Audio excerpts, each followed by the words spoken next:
What happens when two strangers with two completely different opinions meet for dinner?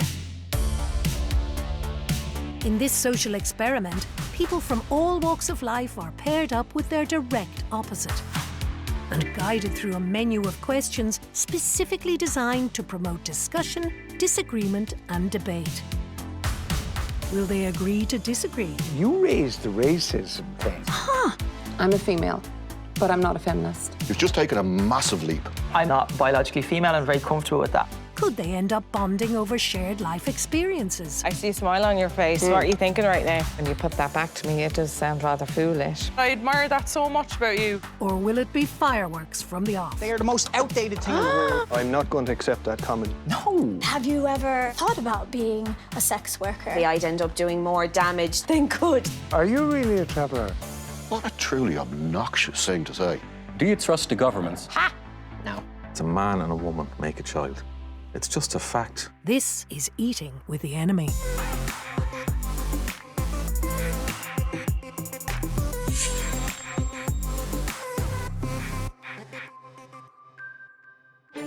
The diners in this restaurant have all agreed to take part in a social experiment. Each pairing has been selected due to their apparent differences, and over the course of their meal, thought-provoking questions appear at the table to help push the conversation.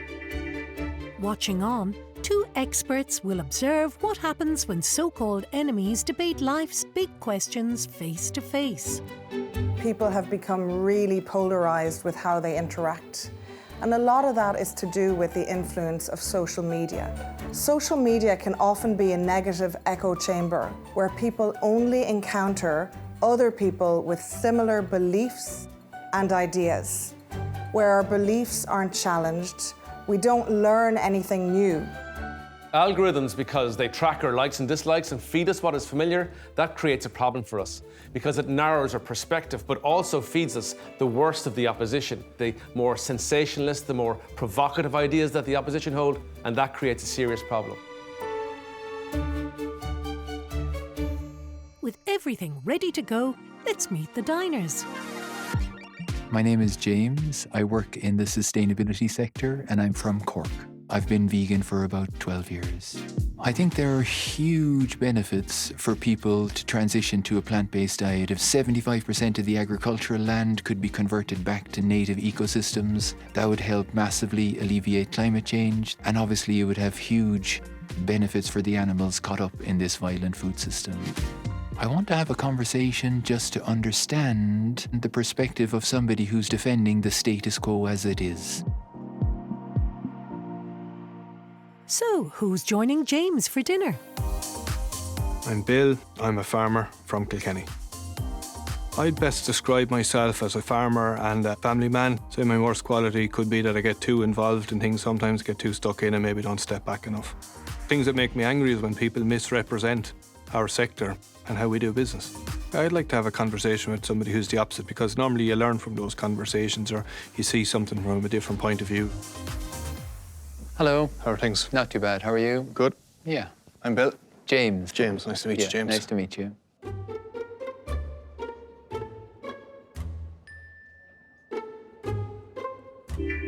What kind of jobs have you done in the past? So I've been a farmer, I suppose, since all my life, I suppose. I grew up on a farm. I do training for Cork Environmental Forum. I mostly focus food, water, biodiversity and community stuff. So you obviously work a good bit with farmers then on the food and biodiversity side of things. A lot of the training I deliver is more towards people in urban areas. But wouldn't most of the biodiversity be on farm and most of the food produced on farm? All, yeah, 100%. But getting into conversation with farmers is difficult sometimes. And do you try much to get into conversation with farmers? No, to answer your question directly. Yeah, but I think it's easy to say it, like it's hard to get into a conversation with a farmer. That's true. But have you tried to start a conversation with a farmer? And if you haven't, it's very easy to say that. That's a fair point. That's a fair point. Thank you very much. My first impressions of Bill was that we were going to have a good, challenging conversation. James is very different from me, a little bit more of a free spirit, maybe a different sort of a character than I'd normally go for dinner with anyway, that's for sure.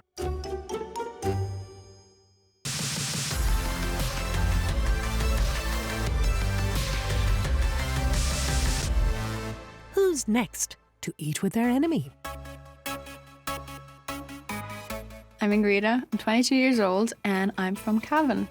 I think social media is just bad in general. It's very toxic, it's very addictive. Everyone's comparing bodies or everyone's comparing this and that. So I don't really like to spend a lot of time on social media. Like, I can live without my phone. People who can't accept that your opinion is your opinion and try to force their opinion on you just makes me angry. I think my worst quality is that I always need to have the last word in.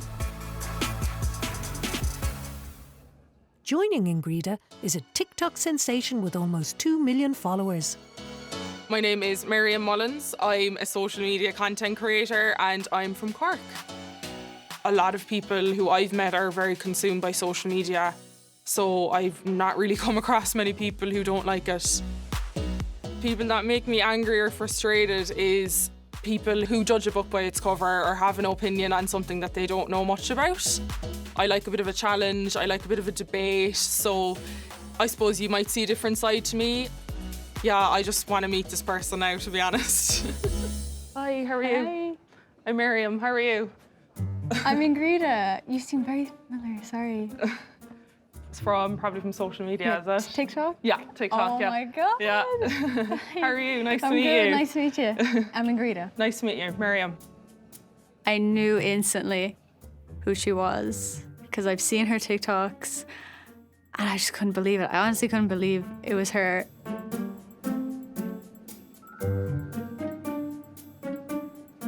Am I a fan? I wouldn't say I'm a fan. Thank you very much. Thank you so much. Thank you. Thank you. Back with Farmer Bill and Vegan James, things are heating up already. My context is in veganism. Because of their sentience, you're seeing that animals shouldn't be used by people. Animals aren't commodities. Of course, I know the context in agriculture is very different. How do you mean that it's very different? Well, we produce food. We produce animals for food. Exactly. That's what we do in farming. I think people who are heavily invested into veganism, and it's almost like a religion, isn't it? That when you get into it, you get really deep into it. And, well, some people get, it's almost like a cult and have to bring other people with them and inform people. But I think to call it a cult, obviously he was using that word negatively. Veganism is a belief, but it's a belief based on the scientific understanding that other animals are sentient. Based on that understanding, it's the belief that we shouldn't harm them. Vegans are saying that we should stop breeding the animals into existence. We know that Irish farmers could produce way more food on much smaller areas of land. I suppose one of the options for vegans is avocados or hummus. Where is that produced? Yeah. Where does it come from? Yeah. So are you looking for Irish farmers to grow some of that food? Because it's impossible. There isn't a huge choice of Irish grown fruit and veg, and that's economically viable to grow in Ireland. The food on my plate is definitely grown in Ireland, a lot of it. Yeah, But a lot of vegan produce is brought in from outside the country and can't be grown in the country. I think that's an issue. That vegans are completely dependent on farmers, and vegans who want to eat a whole food plant-based diet, they would like to get their food as directly as possible from farmers. if you want to have a bit of variety in your vegan diet, you're going to have to throw on a lot of food miles onto your plate. Food miles happen on both sides. We export food off the island, we import food onto the island, but I suppose when a vegan makes an argument that he wants lower carbon footprint food, you have to kind of interrogate the production system and the provenance of that food. And when it's being imported from Central America, you know, there's an issue. There is food miles and there is a carbon footprint there. The only thing you need to do in a vegan diet is eat grain and legumes each day, whole grain and legumes each day. The UK NHS says a properly balanced plant-based or vegan diet is suitable for all stages of life, for pregnant women, for elderly. Like anything, you have to be aware of what you eat and make healthy choices, eat more fruit and veg and so forth. And do you think people are well enough educated to just go on a vegan diet and have all that information to hand and have the right supplements or the right balance to their diet straight away? It is an educational process, but I think everybody has to engage in nutrition, education, information. I think it's very complicated. I think if people want to be vegan, they need to be educated a lot before making that change, and especially where young people are involved, or babies or kids are involved, or older people. This restaurant has invited a group of strangers to have dinner with their opposite. During their meal, a menu of questions will cut through the small talk and introduce some hot topics. Who's next to take part in our social experiment? My name is Kathleen. I'm a beauty therapist and I'm from Cork. I suppose to best describe me as I'm happy, easygoing and up for fun.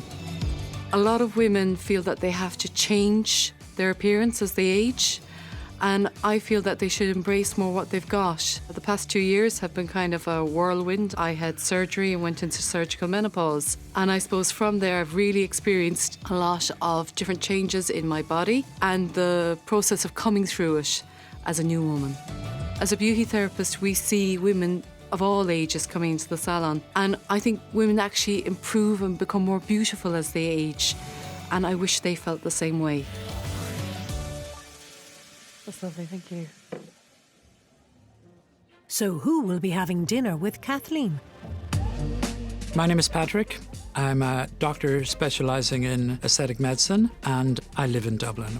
My friends would probably describe me as intelligent, ambitious and romantic.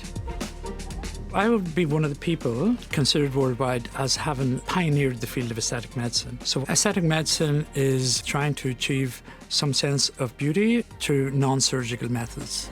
I think it'd be interesting to have a conversation with somebody who has possibly directly opposite views in life to me. I know everybody isn't into aesthetic medicine, and I know that in some ways, I suppose, can make a person feel better, but also when you look at something like liposuction, that actually extends somebody's life. So it's a thin line between somebody actually being sick and requiring a doctor and aesthetic medicine. Hi. Hello, I'm Kathleen. I'm Patrick. Pleased to meet you. Pleased to meet you. When I saw who came into the room, straight away I recognised himself, Patrick. I was surprised that he was taking on the challenge of eating with the enemy. Is there too much emphasis on how we look? Most of the maxims we have, the beauty is in the eye of the beholder, are actually wrong. We have an innate, I suppose, genetic thing built into us through social mating, that people who are asymmetrical, in nature, we have tended to sort of go against them because you don't want to carry unhealthy genes into the next generation. Now, I work in aesthetic medicine, and the sort of things that people come into me for are not necessarily age-related. Do you think, though, that people are getting younger that start to kind of want to alter their Believe appearance? it or not, they're not. It's what we call a zero age, and the zero age is 32. Right. So younger people are going up and people who are older are going down. Thank you. I see an awful lot of people who just have these parties. Yes. And all of a sudden they're all coming in and you're saying, oh my God, have you been in an accident? I know. And this is done intentionally. And I suppose when I see that, I feel sad that they're after paying money for this and having it done. They're kind of making themselves all the same. Sure, but they're also trying to make themselves different than the rest of us. There's no doubt about it. People who get aesthetic work done look better than people who don't. And I mean, I would see that on a daily basis. A lot of my patients wouldn't get aesthetic work done. So on a daily basis, I'd probably see 10 getting aesthetic work done, 10 not. And definitely the ones who get aesthetic work done certainly tend to look younger. Obviously they do, or they wouldn't be keep coming back to get it done. What current trend makes no sense to you? I think with TikTok, like there's so many toxic trends, you know, like especially with your body, there's trends where you're you have the camera down, you're showing your hips, the way you walk. It's mostly about like skinny people. Yeah. Like, oh, I'm skinny and like it doesn't serve me any purpose except for entertainment. Yeah. It's horrible, it's so toxic. But there's a lot of good ones too. So my first impressions of Ingrida were that she was a bit close-minded. Like the videos I create, I try and keep them to a PG audience. I just kind of wanted my videos for anyone to watch them or to anyone to relate to them. Like, there is positives of it as well, you know? Yeah. What kind of positives? Kids can learn stuff from social media, though. Like, I remember, I'm going to be honest, in school, you know, you Google Translate and things like that. You know, with maths and stuff in school, there's like tutorials and things like that. Do you think they're beneficial, or? I think so, but I think they would have to be very strict apps. Yeah. Certain apps that were, you know, school-oriented, then that would be great. Like, I grew up on Tumblr. It says a lot, so I'm a Tumblr girl. Okay. So I learned a lot of good things from it, but I think just nowadays it would be very, very hard to kind of go the same way. Do you mind me asking, are you the kind of person who's like come out the other end of social media, like you've been addicted to it and now you're just done with it? Yeah, I'm trying. Okay. I'm still addicted. Definitely, like I grew up always being on social media, and now I'm trying to step away and just very minimum kind of. I suppose for me, it's kind of, a lot of it's really new to me. Like, I was never a Tumblr girl, or like I suppose it's only recently that I've become, be honest, quite addicted to social media on my phone, because it's your job. Yeah. It's now well established that social media consumes our attention resources and takes away our attention from other important life activities like work, relationships, education, and personal development. Recent research shows that the more we rely on our devices, the more our cognitive processing slows down. Like lifting weights, when you don't use a particular muscle, that wastes away. And so in a very real sense, in regards to our brain, we've got to use it or lose it. It's been a bit tense at Bill and James' table. How are they getting on now? What current trend makes no sense to you? 70% of the antibiotics used in Ireland are used by farmers.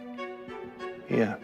Now that's reckless use of antibiotics. No, well, it's not reckless use of antibiotics. It's very regulated, it's very controlled, and they're not used willy-nilly. They cost money, and there's withdrawal periods after use before any animals enter the food chain, and they're all adhered to, and there's cross-checks put in place on that. But animal agriculture contributes to antimicrobial resistance. It is highly regulated, and farmers are very aware of antimicrobial resistance and avoiding overuse or wrongful use of antibiotics. I think Bill reacted to the question around antibiotics by defending farmers' rights to use antibiotics. Still today, in 2022, 70% of the antibiotics in Ireland are used in agriculture. Yeah, but that's a numbers thing. There's a lot of animals in the country, so of course they There are. is. And the weight of animals is much heavier than the humans, so if you're using antibiotics on animals, pro rata, you're going to use more. We use them when there's an issue to deal with an issue. Yeah, and a lot of the issues come because animals are in conditions that are so stressful. I wouldn't agree with that at all, no. Well, I mean, you know how chickens are raised in Ireland. You could say the same about people. People go into hospitals and they get MRSA and there's an issue. Yeah. And you can say it's stressful conditions, but if I put a cow in a shed and she's comfortable and everything in the shed, she can still get a virus or an issue. We've seen that with the coronavirus. You can get issues and they have to be controlled somehow or other. But obviously, antibiotics don't treat a virus, but you get your follow-on infections. Chickens live for 42 days before they're slaughtered, and they just have an A4 page of space for their life. I think that's quite different to humans in hospitals. Chickens get a space of an A4 sheet of paper. That's how much space they have in the chicken sheds in Ireland. And how much space should they get? Would you be happy eating them if they had more space? I don't Would you be eat them. happy with them being produced with more space? I don't believe that chickens should. I don't think we need chickens. Then it doesn't really matter how much space we give to chickens. You're not going to be happy with us keeping chickens anyway.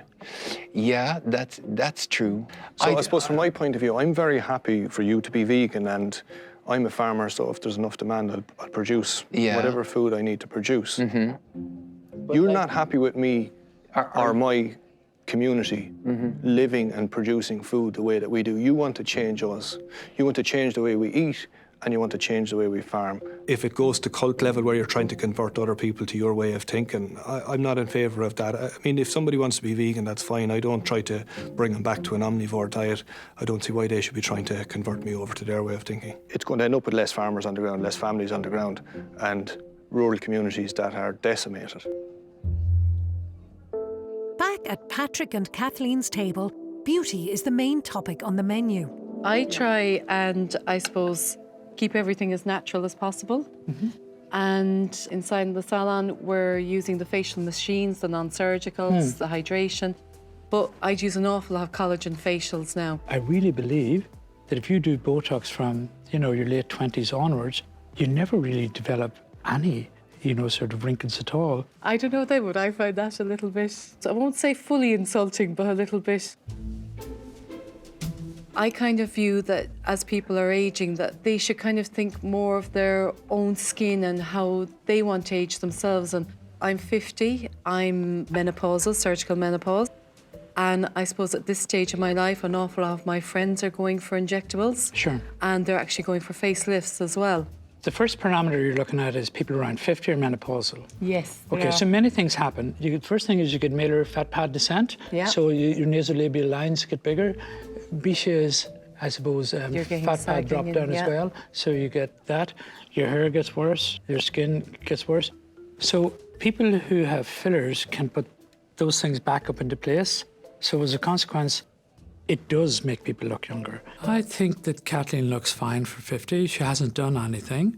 Her skin looks good. At 50, a lot of patients begin to wonder whether they should start aesthetic treatments, and I'd see that quite frequently. And I suppose people look in the mirror and they're a bit shocked with themselves, and they would come in and they'd be very open about the fact that here's my photograph from last year and look at me now. What I worry about sometimes is that people put too much emphasis on that changing and on that little bit of freshness for that little short length of time while they have it. I think that it's all of the social media and media that we're seeing out there that's driving people with lower self-esteem to get these things and these procedures done. I do think, though, that we should step back a little bit and look at the person before we alter them, because I believe every man and woman out there is very beautiful the way they are. The diners in this restaurant are taking part in a social experiment to see what happens when total opposites discuss hot topics over dinner. Influencer Miriam and her dinner companion Ingrida have been discussing the pros and cons of social media. Have big brands corrupted the influencer world? I think a lot of influencers are they're just thinking about the money. They will sell whatever they need to sell to get that Gucci bag, to kind of seem in the loop. I think I'm the complete opposite. Like, I just want to tear away from my phone. It's really sad to see because they have so much influence on kids and anyone who's watching. Sorry now, but I think in a way, people paint influencers with the same brush. Oh, they all want it. They all want money. All they do is the ad for the money, whatever. But not everyone is like that. I didn't start it with those intentions at all. I started because I was bored and I wanted to express my creativity and just make people happy in a tough time. Like, the pandemic was awful. And I think, getting the feedback from people being like, oh my God, your videos made me laugh today, it's such a bad day. That's way more rewarding to me than earning money from a brand, you know what I mean? Yeah. I worked really hard just creating content. I was uploading 6 videos a day at the start of the pandemic. And yeah, I would like to think that because of my hard work, it's paid off. I think brands they'd come and they'd be like, oh, would you do this TikTok for this amount of money? I'd be like, yeah, okay. And it mightn't even be something that I have used or I'm interested in at the start, but I've learned so much along the way. Try everything out. I've had to say no to so many things recently that just don't align with me. If it wasn't for people who follow me messaging me being like, look, Miriam, I don't think you promoting this brand is good for your audience, I wouldn't have sat down and been like, you know what, you're actually right, that's bad for the environment, or that's this or that's that. I wouldn't have learned from that. I would have, because I like the brand or because I like the kind of clothes that they make, I would have probably kept going with it. Hearing that influencers do everything for the money, it's not the nicest thing to hear, but I'm glad that I got the opportunity to tell her why I do it. And I mean, yeah, it is a job and people make money out of it, but a lot of people started off as a hobby and they did it because they loved it as a hobby. Because of your platform, if there's a brand that you've promoted that you don't promote and you don't agree with, would you be open about it and would you post about it? There's a brand I worked with recently and just how they treated me and other people they've worked with, I will never again work with them, but I would never call them out because that's just not in my nature. I don't think it's fair to call it out. I don't have that in me. I don't have that. Like, I just think that's very negative energy. I'd be the opposite. I'd call them out, yeah. Just as it is important to let people know that you've had a good experience, it's also important to let them know that you've had a bad experience, just so people are aware. I just think it's spreading awareness and it's saying your side of the story. Yeah. Saying how you were treated and, you know, telling people what's going on, what happened. I think that's so important, especially with influence. For people following me, it doesn't affect them, the situation. It affects me and it affects other influencers. It's to do with money. And the product is really good in itself, but it's just the brand in general. It was a difficult situation that I was put into. I just won't work with them again. But you wouldn't post about it? If it wasn't working, I would post about it. That's something I would share, be like, look, or I wouldn't promote the product. I try out everything before I promote it as well. Okay. Just for me, personally, I don't like any negativity. I know there'd be a lot of conflict. You know, you just don't know what's going to happen, and I just don't want that in my life, you know what I mean? Fair. So, I think it's important to let people know, like, you know, with social media, like, it's all positive, but you have to balance it out, you know, the good and the bad. Like, it doesn't have to be, you don't have to completely crap on the brand. Yeah. Patrick, have you ever said no to a client? Yeah, well, I mean, we certainly get body dysmorphic patients that come in. Okay. And as a consequence, you have to say no to them. But you got to respect their point of view. What you're seeing and they're seeing are two totally different things. People with anorexia have a different perception. And the reason for that is, if this is your eye and this is your brain, we put it this far with perception, but they perceive it different. I suppose that's what I always think, is that people are quite vulnerable. Totally. And when they do go for cosmetic alterations, they're very much at the hands of the person they've gone to. Oh, we've seen that so often. Do you think a lot of surgeons aren't as kind of conscientious as you, or do you think that they're all very conscientious? No. Okay. No, I think that some of my colleagues, unfortunately, are driven by financial gain and will just do whatever they're told to do by the patient. Yeah, we see quite a lot of that. And totally. First thing you see, the forehead is flattened. Next thing you see that the trout pout's in. Next thing you see all the collagen enhancements. You can see the lift in the cheekbones. And it becomes the next thing. And they're literally not spending money on their skincare and not looking after their skin on top. And everything is just injectable. That I kind of think is a bit sad. If I don't think they need it, I'll tell them up straight. Or vice versa, if I think they need something else, I'll tell them that. Okay, you will inform them if they do need something, so. Yeah. I think that Botox and fillers benefit an awful lot of people. The only thing is for the cosmetic industry, I think we have to be very careful as to who they're given to. Sometimes it's the reason why that we don't look at quite enough. At Bill and James' table, they're having a tense debate about veganism. So are you a vegan because you don't want animals to be used for food production? Or is it down to the environmental side? First and foremost, veganism is a social justice ethical issue. Social justice? Yeah, because it recognises that other animals are sentient. Okay, so that's the animal part of it. Yeah. But you've been making a lot of points on the environmental side. Yeah, because the Are arguments... you fully happy with the production system and the provenance of your food? Absolutely. That you've eaten today? Yeah, absolutely. Okay. Yeah. So there's no pesticides, there's no chemical fertilizer, there's no irrigation, there's no ploughing to release carbon, you know, in the production of your food. There's no food miles on that food then as well, if you're fully happy with it. Or are you giving all that a free pass? No, that's a good point. Have you seen soybean being produced? I have. Now, soybean is a very interesting question because 90% of the soybean that's produced is used for animal feed. What about the other 10% is used to produce food for humans? I felt the conversation was more like a competition than it was a real attempt to try to understand the needs of both communities and work towards a realistic solution. When you feed that 90%, you're not getting all those calories, you know, because the vast majority of it is converted to manure and slurry that goes into our rivers. No, it doesn't go into our rivers. It does? Well, that'd be very wasteful and to be very irresponsible. And we'd have a huge legal problem in this country. So no, back to the 10% of the soybean. What do you work at? I'm a trainer in sustainability issues. And you're just after saying that all our manure goes into the rivers? I didn't say all the You're manure going to goes take into that- the... No, I'm not going to take that back. No, You because said that all our manure goes into the rivers. the leading problem with water quality in Ireland is No, I nutrient... take huge issue with that. Okay. I'm not going to accept that comment. You can either take that comment back or... Well, let me qualify it then.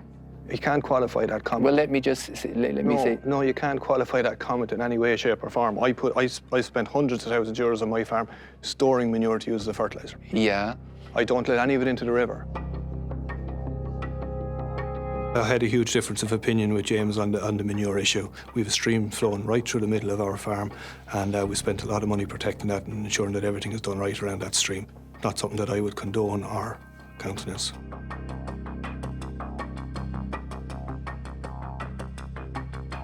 You're allowed to spray it on the land. No, I don't spray it. I spread it with a low-emission slurry spreading system at a very low rate on the ground when the grass is growing in the right season of the year to grow grass to be used as a fertiliser. Yeah. I do not let it into the river or pump it into It's the an river. absolute myth that no farmer nutrients You just said all the manure goes into the river. I take back all. It's not. It's not all. Enough splitting nutrients, I'm not splitting hairs, the leading cause of water quality problems in Ireland is nitrogen and phosphates in the water. That's coming from Irish agriculture. And it's coming from urban wastewater treatment plants that aren't up to scratch as well. He knows very well about offload of nutrients off his farm because that's one of the major conditions that the Department of Agriculture is imposing on farmers. So he was sensitive to the topic. Yeah. And that's why I'd find it so insulting when you'd say that we pump the manure down the rivers. I don't think I said that farmers are pumping slurry into rivers. Manure is what you said, yeah. Oh, it did get me angry. Yeah, I didn't like being accused of polluting Irish rivers. There are millions of euros spent in Irish agriculture on maintaining its clean green image and using that manure as a fertiliser and using it in the fields to grow grass or crops profitably and properly. Somebody who's good at a conversation is assertive in their communication style. That means they allow the person that they're speaking with to speak and they listen to them, but they also reflectively recount what they've heard. This validates the person that we're speaking with and allows us to meet middle ground. The best way to present your point of view is to remain calm, stick to the facts, try not to present it in an emotional way, hold on to eye contact, and try to respond rather than react to what they have to say. Are celebrities influencing the aesthetics industry? No doubt about it. Hugely. Yeah. Some of the social media Instagram posts were just ridiculous. They're not real. Well, let's take Kim Kardashian's. There was a doctor with blood in a syringe, dropping blood on her face, and you're saying this is ridiculous. But all of these influencers that you see, I often wonder, have they actually had those procedures done? There's an awful lot of filters used. And then when you've got 19 and 20-year-old girls, and maybe even 14, 15-year-old girls, and they're looking at themselves and then they're saying, God, you know, I want to have this done. And they're predisposed then to always wanting something like that done. I do feel that when people look at themselves and they look at everyone like the influencers and like the people on TV, they don't ever feel as good. The more done up people are and the more glamorous people are, and the more aesthetically altered they are, they're inclined to be complimented an awful lot more than somebody who isn't. And this is across all cultures. Yeah, you know? and somebody who isn't then is kind of just left to the side. And there is an awful lot of vulnerability out there. Yes, believe it or not, a lot of celebrities are like that, which would shock you, you know, when you get to know them, how low a self-esteem a lot of them have, you know. The desserts arrive as Miriam and Ingrida get to know each other a little better. What law would you change? I'd love more laws to come in online towards hate. There is a couple of laws that are in place at the moment, but they're just not strong enough. People get away with so much online for what they say, and I think people need to be held accountable. Yeah. I've had to go to the guards about stuff before and everything, and to be honest, nothing could really been done about it. Like, I've had my tyres slashed before. Like, yeah, I've had people stand outside my house recording me in my home. I've had to go to the guards about it, but they can't do anything about it really because it's not really, like, it is invasion of privacy and it can be eventually like, I suppose, stalking or, you know. That should be considered stalking. Yeah. It doesn't matter if you're like a micro-influencer or an influencer, yeah. Like it's still... It's just crazy, like, how people, that person, like, was literally outside my house. An adult? Yeah. Okay. Yeah. Now I'm kind of... A young adult, let's just say, so late teens. But, like, if they can drive a car, they're old enough to know that that's not right, you know? That's crazy. I know. I couldn't believe people just come up to her house and film her. Like, I just thought it happened to celebrities, and I never really considered influencers as much. But I just think it's such an invasion of privacy. Finally, what will you take away from this experience? I think we have similar views. Yeah. And some of them are different, but it's great to see kind of where you're coming from. I admire people like you, to be honest, because I feel like our generation is so caught up in social media that you're like, no, like I actually, if it was banned tomorrow, I'd be like, okay. I'm delighted. Yeah, and I admire that so much about you. When Ingrida said that she turned away herself from social media, I actually really admired her for it because I feel like we're in an era at the moment where social media is such a big part of everyone's lives. Whenever you have a conversation, it's got to do with online or did you see this on the internet or whatever. So I actually take my hat off to her because I think that's really great.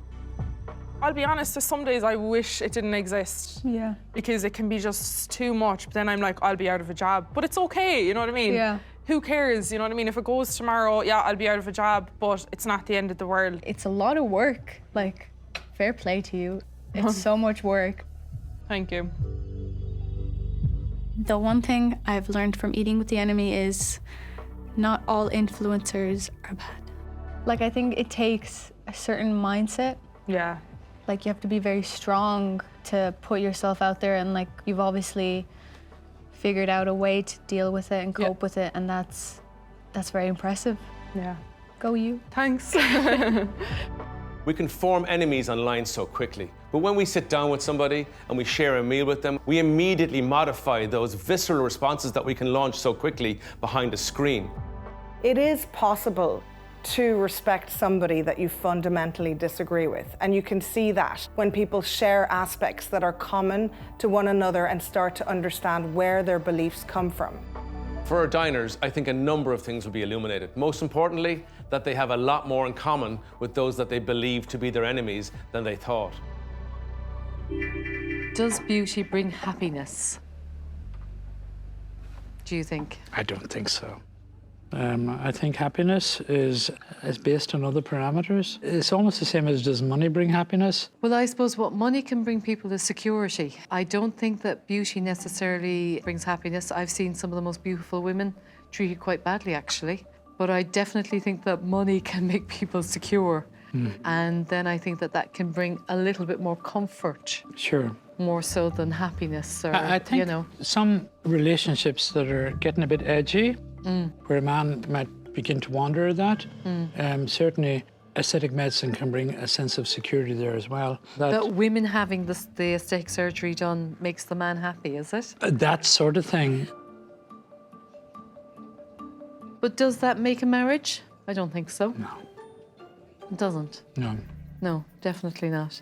Yeah, I would find that an awful lot of middle-aged men aren't as concerned about their own appearance as they are about their wife's appearance. And just because they kind of look at her and think she's changed, they never see that they've changed themselves. This is something that they're forgetting, and she wants to remain loyal to them, no matter what they look like. But they're questioning their loyalty to her because of the downturn in their eyes in her appearance, whereas in actual fact, they could look like 10 times worse than she ever did. So. And finally, what surprised you about your dinner companion? It was a pleasure to meet you. And you, yeah. I must admit, I think that as the man you are, you're actually different to a lot of plastic surgeons and to a lot of people who are out there. It's an industry, I think, that has a lot of con men in it, Mm-hmm. and I most certainly don't think you're one. Mm-hmm. So it's been a pleasure. And as me, I didn't know, Kathleen, who I would get. Mm. It could have been somebody who was an anti-vaxxer. It could have been somebody who was into conspiracy theories. It could be somebody who was totally anti the aesthetics industry. I think medicine will always preserve its integrity and identity if it doesn't mix it with business. You shouldn't commercialise medicine and aesthetic medicine. So it shouldn't be advertised to people, or there shouldn't be 2-for-1s, and the government should, you know, sort of regulate that. I would have a you know. huge issue with that, yeah. Yeah. All this 2-for-1 system, and Yeah. bring your friends, talk them Totally. into it too, you know. Yeah. The one thing I learned from eating with the enemy is that I suppose as a doctor I have a reputation to withhold, and I didn't want somebody who was going to just take pot shots for the sake of it. I think that Patrick likes to listen to himself as well, but I do think that he listened to some of what I had to say, and I think we felt the same way on a lot of issues. Finally, has today made you think any differently? So what I got from today was that you want to see the people in rural Ireland protected, you want to see people making income in rural Ireland, and you want to see communities growing. Personally, I think that can happen with more of a transition to plant-based foods if farmers could be supported in that transition. I suppose from my point of view, I suppose we have to be very aware of how we explain what we do on farm and explain what happens in rural Ireland to people in urban areas and people with a different point of view. I'm comfortable with the animal welfare on the farm, and I'm comfortable with farming animals, and I'm comfortable with the system of production on our farm. But it's just about how we get that message out there to the general public. I suppose I've learned a lot that there is a lot of misinformation out there, and we just need to get that explained very well. I think it's unfortunate you chose to say that, you know, because an awful lot of the misinformation is coming from the farming community still. Okay. Yeah. There is a lot of mistruths out there, and it's very important for farmers to get out there and tell our story and keep people informed on what's happening in rural Ireland. It's vitally important to sit down with people who have opposing views in order to address the wicked challenges that we're facing today.